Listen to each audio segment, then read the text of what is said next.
দেখেন এই দুনিয়ায় যে যত বেশি খাবে হাসরের ময়দানে সে তত বেশি ক্ষুধার্ত হবে। কথাটা সত্য কি না? এই মর্মে মুসনাদে বাজ্জার একটি হাদিস রয়েছে। সেই হাদিসের সনদ সম্পর্কে হাফিজ ইবনে হাজার আসকালানি রাহিমাহুল্লাহ বলেছেন যে এই হাদিসের সতর্কবার্তা মূলত ওই ব্যক্তির জন্য যে ব্যক্তি সবসময় পেট পুরে খায়, অতিরিক্ত খায় এবং এর ফলে ব্যক্তির মধ্যে অলসতা চলে আসে, আল্লাহর ইবাদতবন্দি করা তার জন্য কঠিন হয়। এরকম ব্যক্তির জন্য এরকম কথা বলা হয়েছে। মাঝে মধ্যে বা কখনো কখনো পেট পুরে বা তৃপ্তি সহকারে খেলে সেটা মৌলিকভাবে নিষিদ্ধ কোনো বিষয় নেই। হাদিসের ভাষ্যটা হলো সালমান ফারসি রাদিয়াল্লাহু তাআলা থেকে বর্ণিত। তিনি বলেছেন, নবী করিম সাল্লাল্লাহু আলাইহি ওয়াসাল্লামকে আমি বলতে শুনেছি, ইন্না আকসারান নাসি শাবআন ফিদ দুনিয়া আতওয়ালুহুম জুআ। দুনিয়াতে যারা সবচেয়ে বেশি পেট পুরে খায়, পরিতৃপ্ত হয়ে খায়, তারা তলহুম জোয়ান ফিল আখিরাত, তারা আখিরাতে সবচেয়ে বেশি ক্ষুধার্ত থাকবে, সবচেয়ে দীর্ঘ সময় ক্ষুধার্ত থাকবে।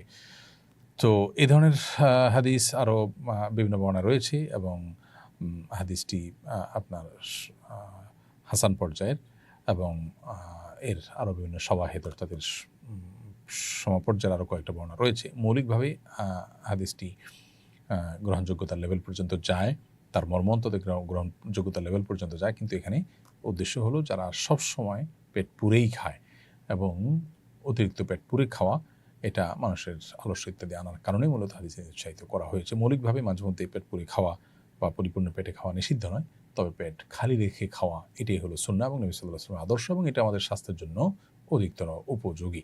নুরুল আজিম আপনি লিখেছেন, নামাজের প্রথম সিজদা থেকে উঠে দ্বিতীয় সিজদা যেতে সর্বোচ্চ বা সর্বনিম্ন কোনো সময় লিমিটেশন আছে কিনা? নামাজের প্রথম সিজদা থেকে উঠে সোজা হয়ে বসতে হবে আপনাকে এক তাসবিহ সুবহানাল্লাহ বলার সময় পরিমাণ, আবার প্রত্যেকটা সিজদায় গিয়ে কমপক্ষে ওই পরিমাণ সময় আপনাকে কমপক্ষে থাকতে হবে, এটা হলো লিমিটেশন। এর নিচে যদি থাকেন তাহলে হবে না। মাথাটা সোজা করেই আবার পড়ে গেলেন তাহলে আপনার নামাজ আদায় হবে না, কারণ এখানে তামানিনা বা তাদিল আরকান যেটা, এটা ওয়াজিব, অনেকগুলো আমাদের মতো সেটা ফরজ, যার কারণে আপনি যদি এই ধীরস্থিরতারা এতটুকু মেনটেন না করেন তাহলে নামাজ হবে না।